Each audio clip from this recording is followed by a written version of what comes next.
নমস্কার, welcome back to another new blog from lovely বেজো। আশা করি তোমরা সবাই খুব ভালো আছো, আমিও খুব ভালো আছি।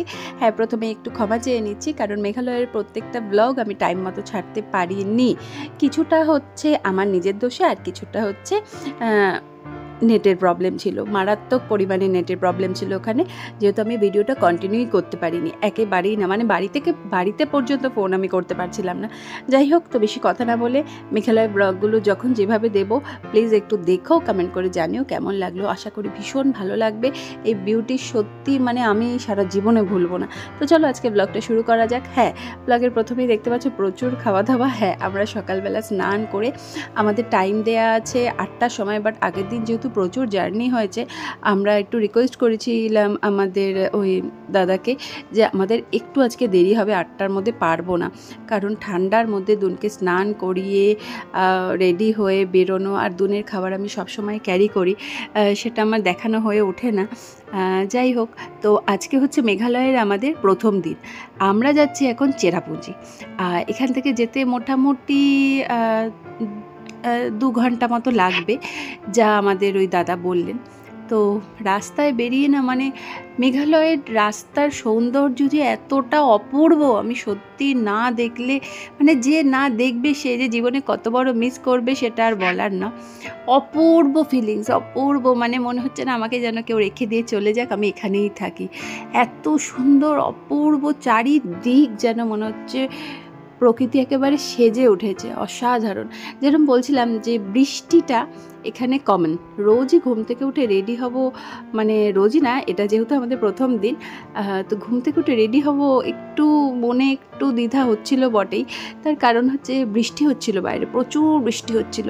তো ওনাদের সাথে কথা বলে জানলাম যে প্রতিদিনই সারা রাত বৃষ্টি হয়, ভোরবেলা কোনো দিন সারা দিনও হয়। তো ভগবানের অনেক আশীর্বাদ, আমরা বেরোনোর পর থেকে একটু বৃষ্টি পাইনি, তবে মেঘলা পেয়েছি। আর এনাদের বক্তব্য অনুযায়ী যদি সকাল সকাল একটু বেরোনো যায় সাইট সিন করতে, তো একটু তাড়াতাড়ি ফেরা যায়। এই জন্যেই এনারা বলেন যে যতটা তাড়াতাড়ি বেরোবে তত তাড়াতাড়ি ব্যাক করা যায়। তা প্রথমে আমার একটুখানি আপত্তি ছিল বটে, তারপরে বুঝলাম যে কেন উনি বলেছিলেন যে অনেকটা তাড়াতাড়ি বেরোতে হবে। তার কারণটা আমি পরে বলছি, দেখিয়ে বোঝাবো যে কেন উনি বলেছিলেন। তো চলো আমরা যাচ্ছি। রাস্তায় প্রচুর মানে এরকম জায়গা আছে যেখানে দাঁড়িয়ে, বলতে পারো ভিউ পয়েন্ট ওনাদের কথা, যেখান থেকে প্রচুর সুন্দর সুন্দর মানে মানে জায়গা দেখা যাচ্ছে। তো অনেক জায়গায় আমরা দাঁড়িয়েছি, অনেক জায়গায় দাঁড়াইও নি। আমরা যাচ্ছিলাম চেরাপুঞ্জি, তো রাস্তায় প্রচুর জায়গায় দাঁড়িয়েছি যেরকম বলছিলাম, আর খুব দেরি করিনি, কারণ আমরা আজকে যাচ্ছিলাম জানো তো, চেরাপুঞ্জিতে অনেক কেভ আছে। তো আমি গার্ডেন অফ কেফেটাই চুজ করেছি আমরা যাব বলে। তো রাস্তায় যেখানে যেখানে দাঁড়াচ্ছিলাম সেখানে প্রচুর ফটো তুলেছি। আমার এটা সারা জীবনে মনে রাখবো, মানে এত সুন্দর প্রকৃতির, এতটা সুন্দর আমি কোথাও দেখিনি। খুব কম জায়গায় গেছি বলতে পারো পাহাড়ে, কারণ পাহাড় আমার খুব একটা পারি না আমি নিতে। এখানে গিয়ে আমার ভগবানের আশীর্বাদে কোনো কষ্ট হয়নি। প্রতিদিন এত ঝর্ণা দেখেছি যে কি বলবো। ওই দেখো মেঘ জমে আছে, মানে এটা আমার কাছে না স্বপ্নের মতো লাগছিল, যেন মনে হচ্ছিল হাতের সামনে দিয়ে মেঘগুলো চলে যাচ্ছে। অপূর্ব অপূর্ব, যেন সত্যিই কোথায় একটা চলে এসেছি আমরা। মেঘালয়কে তো বলে স্কটল্যান্ড, সত্যিই তাই। একেবারে না দেখলে নিজের চোখে বিশ্বাসই করতে পারতাম না যে প্রকৃতিতে এতটা সৌন্দর্য ভরে রয়েছে মেঘালয়। তো যাই হোক, তো আমরা যেরকম বলছিলাম চেরাপুঞ্জিতে যাব, তো অনেকগুলো ভিউ পয়েন্টে দাঁড়ানোর পর ফটো তোলার পর আমরা যাচ্ছি গার্ডেন অফ কেভে।